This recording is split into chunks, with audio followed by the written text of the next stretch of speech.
In this week's Top Gear, are they really mad enough in Los Angeles to drive cars like this? Is the future cloudy or bright for the new Chryslers coming to Europe? And one of the hunkiest sports cars ever.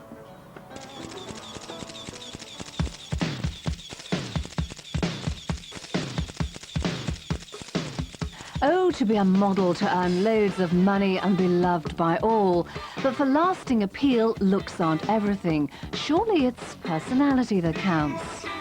Maybe not, though, for Vauxhall's curvy new Tigra. Its photogenic catwalk style will probably make it more popular than the National Lottery, even if, heaven forbid, it drove like a bus. It's already been on Top Gear's motor show programme, and you may already have been down the Building Society to take out your life savings to place your order. But if you're still not quite sure about this little media darling, then there are a few details you might like to know. Number one, like all models, the Tigra has a best side. With lovely designs straight off the drawing board, it's from here and here. But venture around the back and it's a bit, well, podgy. Number two, although only different wheels and spotlights tell them apart, there are two Tigras, the hot 1.6 version, which costs £13,000, and the 1.4, which is a tempting £2,000 less. Well, it seems that less really is more. Although the 1.6 is a bit faster, and you get a sunroof and an alarm, essential in a car like this, we actually preferred the 1.4. So how can this be? Well, with 90 brake horsepower, it really is nearly as quick, but more importantly, it's lighter and more fun to drive. And you do get all the extras like the deadlocks, electric windows, driver's airbag and a security-conscious radio. All this and Group 8 insurance, which is 4 groups lower than the 1.6. With great build quality, all this adds up to a really good value package. I mean, you could niggle and say both are noisy on the motorway, but I must say, I rather like that sporty growl. Number three, you can only really fit 2 supermodels in your supermodel. There's just enough room for a 6-foot Naomi Campbell, but because the steering wheel doesn't adjust, it's not a very comfortable driving position.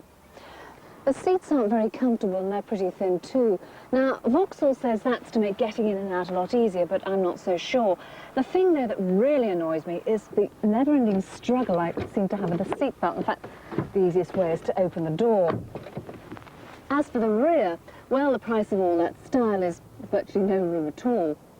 The ski hatch is a nice idea, but even with the seats folded down, there isn't a vast luggage area. Number 4, with an aerodynamic shape and lightweight, both models will top 30 miles to the gallon in town or 40 on a long journey. And with near hot hatch acceleration for the 1.6 dynamically, it all seems very good news. That is until you need to drive it hard, and that means working with this gearbox, which is rubbery and imprecise. It's exactly the same as in the Vauxhall Corsa, which, of course, is what the Tigra is based on. Otherwise, with the sharp steering, the handling and grip are fine, but you soon get the impression this car doesn't really suit the twisty country lanes. It's happier and much more fun in the hustle and bustle of a city. Number 5, everything we've mentioned is all very well, but how can you be bitchy about such a cute little thing? After all, not many cars get this much attention. And even the Honda Civic Coupe, its only real rival, looks pretty boring by comparison, even though it is a lot more fun to drive. For us, the Tigra 1.4 is the budget coupe to have, the striking supermodel without the tantrums. And even if beauty is only skin deep, frankly, who cares?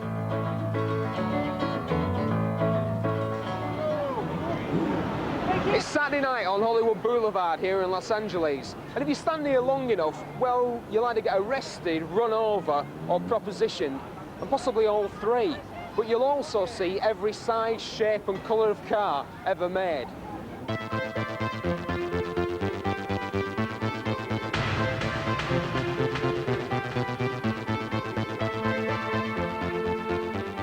California isn't renowned for building cars, but it is famous as a melting pot of car culture.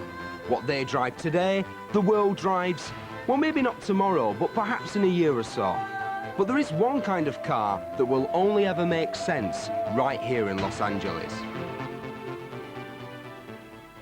This is the East LA Car Show, an event with more bump and grind than anything on Sunset Boulevard and more gold plating than a Beverly Hills bathroom.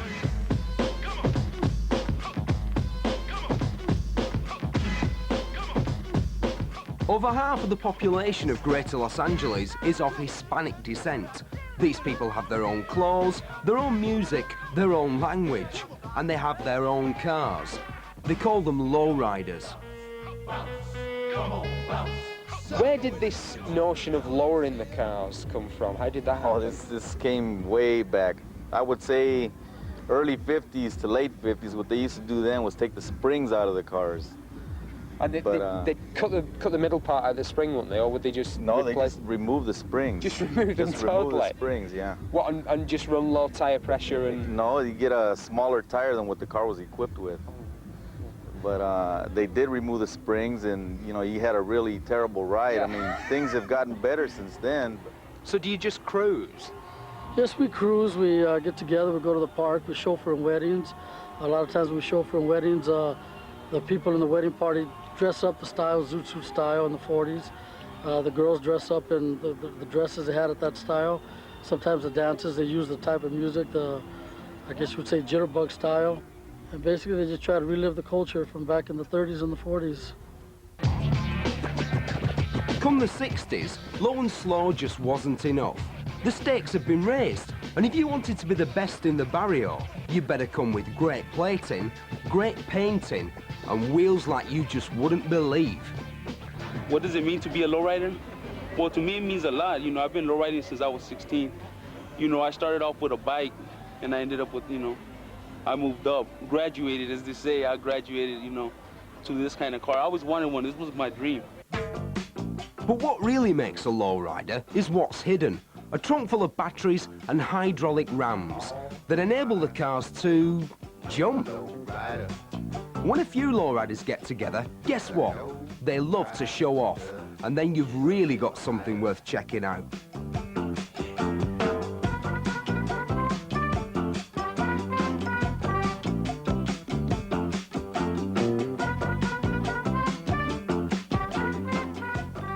Nowadays, lowrider status is measured not in acres of purple metal flake paint, but in good old-fashioned inches. The record for these fabulously daft vehicles is 6 foot. Chicano people are very proud. We never really fully assimilated into the American mainstream. We are the indigenous people here, and it's really a cultural expression more than anything. And it's our uniqueness, and but like I said, in the last 10 years, it's really crossed over into other communities, be it the mainstream Anglo, Black, here in the United States. And primarily because everybody's finding out how cool lowriding really is. Most of the clubs out here, they don't pick by what race you are. Just pick what your attitude's like and what kind of condition your car's in. Well, your car's in good condition, but it's fairly standard looking, isn't it? Yes. But it's the hydraulics that really make this truck what it is. So are you going to demonstrate those for me? Yes, I could. Right, good. Remote control is the latest toy for the lowrider boys. Up and down, back and forth, side to side. What's it for? Who cares? It's like the ultimate in safe sex, isn't it? Wandering around the show, I couldn't help thinking that these rather ordinary lads do spend an extraordinary amount of money on their cars. I suppose they must just stay in all the time and save up. I was going to ask, but, well, you don't like to, do you? Well, whatever you might think of these lowriders, you're unlikely to see one in the car park behind the co-op now, are you? Although I've just been talking to one chap who told me he'd sold a hydraulic kit to a taxi driver from Manchester. Which inevitably leads me to comment that from now on, every time I go shopping, I really will be able to hop in a cab. Sorry, couldn't resist it.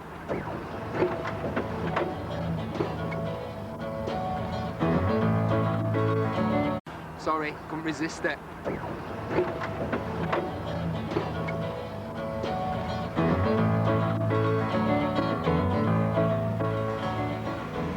Chrysler are one of the big three American car manufacturers, building Plymouth, Dodge, Jeep And of course, Chrysler vehicles. In the 80s, they nearly went bust with the invasion of small Japanese cars. But now, they're fighting back. They used to build typically American cars like this Dodge Dynasty. But now, their designs have a more European appeal. This is their new big car, the stylish Chrysler LHS. While this, their mid-size car, the Vision, that's already on sale in Europe. Now they're planning to build two right-hand drive models for Britain, the Cirrus and this, their baby Neon. Already a booming success since its American launch in January, this will be the first Chrysler to be sold in Britain since the unsung 180 back in 1982. The continent gets its Neons this autumn, but we have to wait until early in '96 before they arrive in Britain. When they do, they'll have this 2-litre single-cam 16-valve power plant that produces 132 horsepower. The twin-cam version planned for some time in the future that'll give out about 150. That'll probably come in a 2-door version. What they will all have is power steering, twin airbags, and unlike the American models, disc brakes all round with ABS as an option.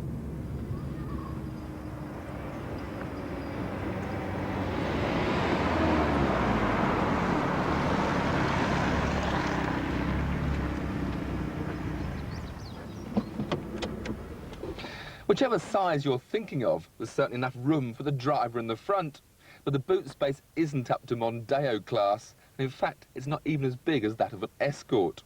Mind you, the rear seats do fold forward to increase that storage capacity.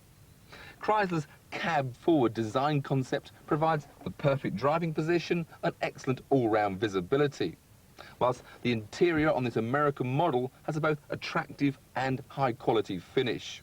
The seats also are both comfortable and supportive. On the road, Chrysler wanted a car that was fun to drive. They wanted instant steering response, something that typically American cars are sadly lacking. But here, with the Neon, they've certainly succeeded. The steering weight is good, the feedback positive. The suspension gives a nice firm ride that's not too harsh, while the long wheelbase means that the car is very responsive to throttle changes during cornering. Indeed, the handling is well up to the European opposition. The gear change is nice and positive, if slightly on the notchy side, while the engine is willing and responsive, especially once you've got it wound up past the 4,000 rev mark. The Neon is fun to drive, and Chrysler are succeeding in getting that message across to the young Generation X social group that they've targeted with a strong marketing campaign. Beauty is, of course, an individual thing, and while I like the deep, open-mouthed front end, I'm still not sure about the uplifted rear.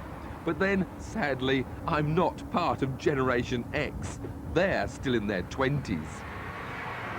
To learn more about that other new Chrysler offering, the Cirrus, we have to enter the confines of their impressive new technology centre, as it's still not on sale.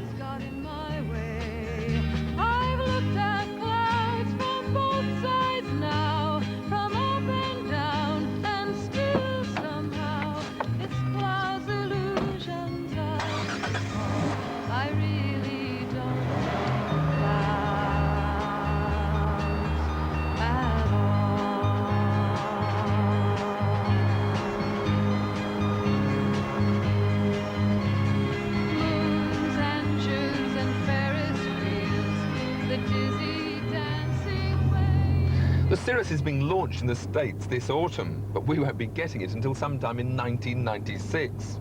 This is a pre-production show model which we can't fully test, but with its 2.5-litre V6 engine, front-wheel drive, plush interior and electric everything, the Cirrus looks sure to make a good impression on the executive car market. With 162 horsepower, 165 pounds-foot of torque, the engine is right up to the European levels. The car certainly feels just about right. It's just a shame we won't be getting it for so long. So, 2 Chrysler models planned for sale in Britain. After 10 years away, they've already made a successful return in 2 niche markets. First with the Jeep, then the Viper. Now they threaten the medium car sector with this fun-to-drive Neon.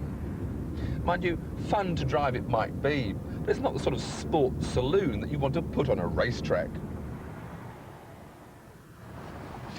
Here in Michigan State, with a car tax of just 6%, you can have a neon on the road for $10,000. If they can put them on the roads of Britain for, say, £12,000, then I'm sure you'll see the name neon up in lights.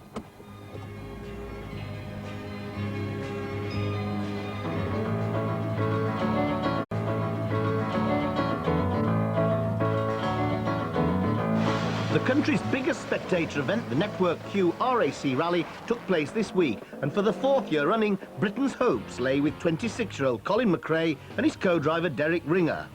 In each of the previous 3 years, they've led the event only to crash out on the fast forest stages of this World Championship event. Could Colin beat the jinx this year and become the first British winner for 18 years? Back in 1987, I took the Top Gear cameras along to Lanark to visit 5 times British champion Jimmy McRae, who introduced me to his 18-year-old son Colin, who even then had a passion for speed. After competing as a schoolboy in trials, he soon turned his attention to 4 wheels and started rallying a Vauxhall Nova. Within 3 years, the brilliant young Scot had been signed up by the Subaru rally team, who tried to temper his exuberant driving style, often to no avail. He actually became known as Crasher McRae, and the crowds loved him. In 1993, he amazed everyone by winning the New Zealand Rally, and this year was given a full World Championship programme starting with Monte Carlo. It was a year of highs and lows, including another win in New Zealand, but the climax of the year would be the RAC. So how are you going to approach the first day? It's normal, it's 100%, and just be very, very careful. You can't afford to drive through the first day at 90%, or someone's going to take half a minute off you, so you've got to be as quick as you can go all the time.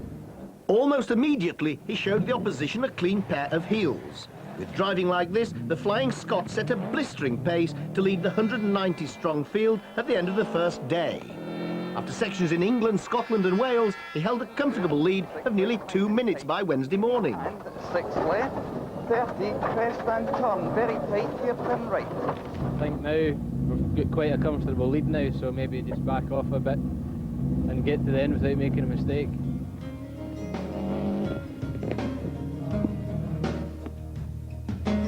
Behind Colin, there was a battle for the Drivers' World Championship which had gone on all year. It featured Toyota's Didier Auriol from France, who held an 11-point lead at the start of this event in Chester, and Colin's teammate, the Spanish superstar, Carlos Sainz.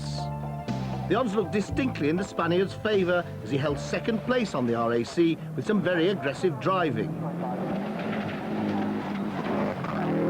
Auriol, on the other hand, had an awful rally with crashes and turbo problems. He dropped to 94th at one point.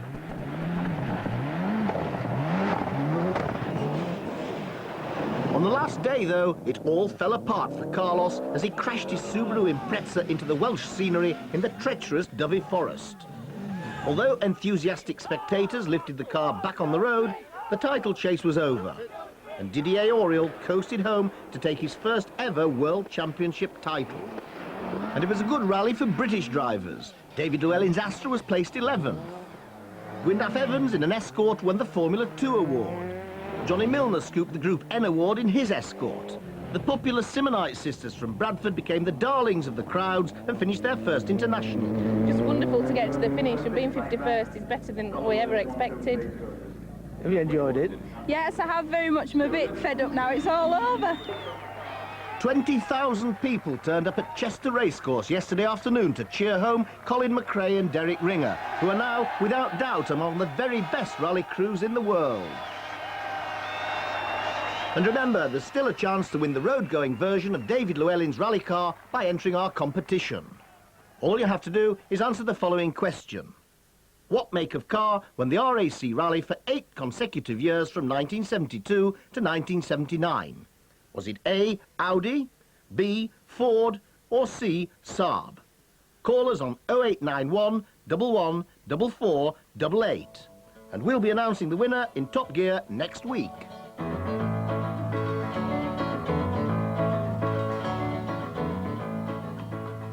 There once was a British sports car which cost £5,000 in the 60s and now sells for nearly £200,000. A car that could scorch from 0 to 100 miles an hour and brake to a standstill in less than 14 seconds. The stuff of legends. A giant killer. The meanest, baddest, rudest, most evil sports car ever. The AC 7-litre Cobra.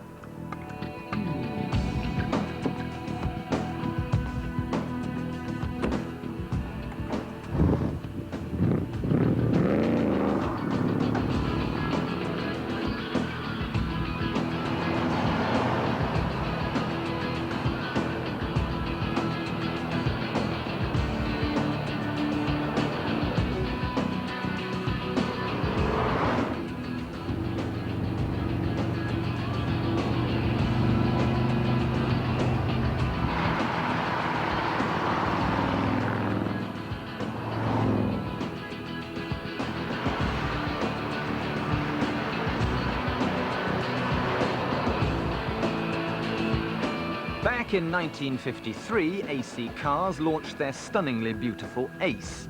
Pretty but not that powerful, it took a smooth-talking Texan called Carroll Shelby to shoehorn a series of V8 engines into the Ace, turning it into the legendary Cobra.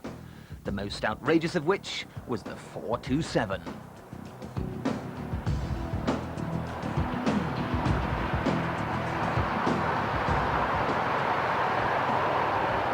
But this was no hot rod built in a back alley. The early 289 Cobras, that's the ones with the 4.7-litre engine, had cart springs, Stone Age suspension. So to cope with all the power, Ford got their computers at Dearborn to design a new chassis for the 7-litre. And it had anti-dive and anti-squat characteristics and coil springs at the back. An ultimate power it was. Top speed was 165 and 60 came up in a bowel-shattering 3.8 seconds. It was the fastest car the world had ever seen. Instantly it became known as a killer car. One Californian lost control at 100 miles an hour, his Cobra spinning no less than 10 revolutions before it went over a cliff. In 1969, a borrowed Cobra killed both its occupants by hitting a wall at 120 miles an hour, leaving skid marks 300 foot long. And one 18-year-old American plunged to his doom 200 foot down the Aspen Pass in Colorado. There was so much power from the back wheels that you could literally rip ruts in soft tarmac. And rumor has it that when Carroll Shelby took prospective purchasers out for a test drive, he'd stick a $100 bill to the windscreen, bury the throttle, and tell his passenger he could have the bill if he could reach it. The sheer push from the G-forces meant he won every single time.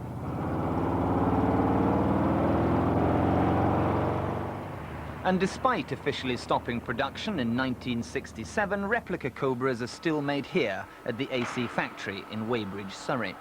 Traditionally hand-fettled with bodies painstakingly beaten out of aluminium. So why is this one legend that refuses to be forgotten? It's a primeval sports car. It's one of the most blood-curdling cars that's ever been made, and I don't think anything else has ever been made like it since. It's a product of hand-built British craftsmanship. The people that buy them are true car enthusiasts. I've always said that someone who thinks that they can tame a Cobra is an absolute fool that needs respect at all times. The earlier Cobras, the 5-litre Cobras, you could tame. The 7-litre Cobras, you think you've tamed them, you abuse them once and they bite you back. You have it facing the other way around. You never ever tame a 450 horsepower car that weighs 1 ton. Because the Cobra's natural habitat was the racetrack, many were written off and destroyed, and it's not unknown for the less than scrupulous to build a complete new Cobra using just an old chassis number. Back in the days when they were raced, they were wrecked, new parts were bought, new chassis. Next week, the same car's back on the racetrack, the old tangled mass is still in the garage somewhere, titles are changed over, nobody bothered. And I suppose a good Cobra is what, worth a 427, certainly, 150, 200 grand? 150, 200,000 pounds, so it's worthwhile people dragging the old wreck out of the garage and rebuilding it. But I see you have this marvellous piece of history here with all the old chassis numbers. Generally known as the Bible. The Bible. And this is the definitive guide to Cobra chassis numbers. This is the records of AC cars. AC cars have recorded every single car they've made back to 1931. So let's take the 47 we've got here today, which is CSX 3167. Let's find out. Oh, here we have it here. 3166, 3167. It was produced by AC Cars on the 18th of the 8th, 1965. It was painted red with a black interior. There's your chassis number, and it was sent to Carroll Shelby in Los Angeles on the SS Risanja. And here is chassis CSX 3167. Now, this is no ordinary Cobra. This is the actual car as tested by John Bolster, the motoring journalist for the magazine Autosport, back in 1967, where he recorded such Olympian performance times that it made the Guinness Book of Records as the fastest accelerating production car in the world. And it's no wonder when you look at this, the mother of all engines. Now, here it is, a 427 cubic inch, 7-litre Ford engine out of the Galaxy 500. Ford built this engine to go NASCAR racing, and it's got a cast iron block, alloy heads, solid lifters, and a double pumper Holley carburetor, pushing out 480 horses. The 427 Cobra was swift enough to make even its fastest rivals look like they were going backwards, but not fast enough for Ford, who had bankrolled the Cobra project. Shelby and Ford wanted a car to win at Le Mans, and that meant doing 200 miles an hour, which even the Cobra couldn't do. So in 1966, Ford pulled out, and all in all, only 310 7-litres were made, instantly becoming collector's items. So does the Cobra really deserve its reputation as the most dangerous car ever? Yes and no. Around town, it's a sleepy, grouchy old car. But once you press that pedal, its character changes into something that should be fired from a rocket silo. There is this indescribable wall of power, and that's what can get you into trouble. The Cobra will lose traction at any speed, in any gear, and on any surface. And when it does, you better hope there's nothing solid in the way, because you'll be spinning faster than Torville and Dean.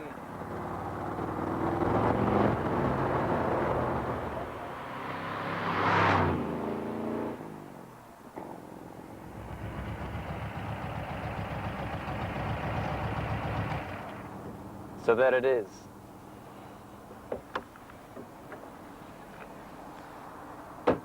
An ambition fulfilled, a childhood dream realized. I have driven King Cobra. I might not have tamed it, but at least I've lived to tell the tale.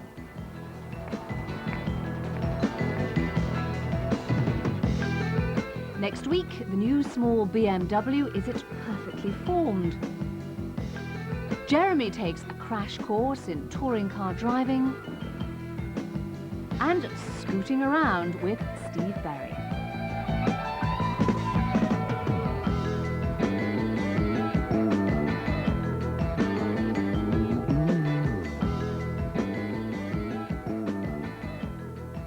And there's a feature